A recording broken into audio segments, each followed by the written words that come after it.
दरम्यान कायदेतज्ञ असीम सरोदे यांनी दिशा सालियान प्रकरणावरती प्रतिक्रिया दिली आहे। या संदर्भात त्यांच्याशी बातचीत केली आहे। आमच्या प्रतिनिधी भाग्यश्री प्रधान आचार्य यांनी आपण पाहूयात। आपल्या समोर आहेत असीम सरोदे सर, मला सांगा एकंदरीतच हा जो काही गदारोळ सध्या विधानसभे अधिवेशनाच्या दरम्यान उठलेला आहे, यामध्ये काही तथ्य वाटतं का तुम्हाला? नाही, मला काही तथ्य वाटत नाही।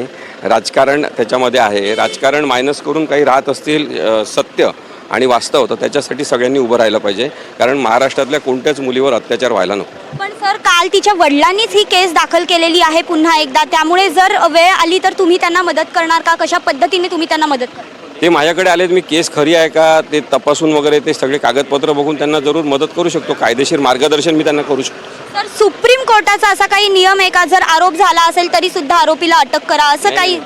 मुळीच नाही आहे असं। कोणी मग कोणावरही आरोप करेल आणि सगळा अर्धा भारत अटकेमध्ये राहील, असं होऊ शकत नाही। त्यामुळे तसा काही नियम नाही आहे की असा आरोप केल्यामुळे अटक करायची।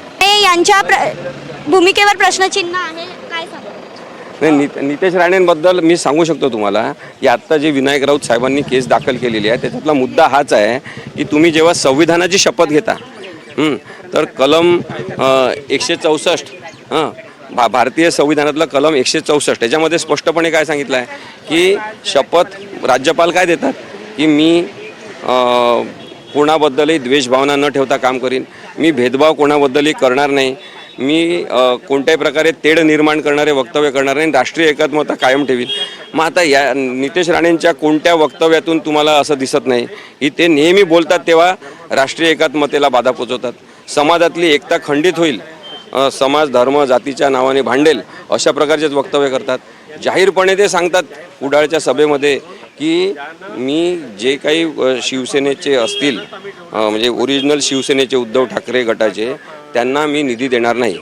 तुम्हाला निधी पाहिजे असेल तर भाजपमध्ये या, महायुतीच्याच लोकांना निधी मिळेल, असं म्हणणारा माणूस मंत्रिपदावर कसा राहू शकतो? आणि म्हणून आम्ही राज्यपालांना सांगितलं की त्यांनी दिलेल्या शपथेचा भंग करणाऱ्या व्यक्तीला तुम्ही मंत्रिपदावर ठेवू नका, आमदारकी सुद्धा त्यांची रद्द करा। तर हे होते असीम सरोदे। सुप्रीम कोर्टामध्ये एखाद्याने आरोप केल्यानंतर त्याला अटक करावी असा कुठचाही नियम नाही, असं असीम सरोदे यांनी स्पष्ट केलेलं आहे। त्यामुळे दिशा सालियन आणि नितेश राणे यांच्या भूमिकेवर देखील आता प्रश्नचिन्ह उपस्थित होताना पाहायला मिळत आहेत। व्हिडिओ जर्नलिस्ट अरविंदसह भाग्यश्री प्रधान आचार्य, NDTV मराठी, मुंबई।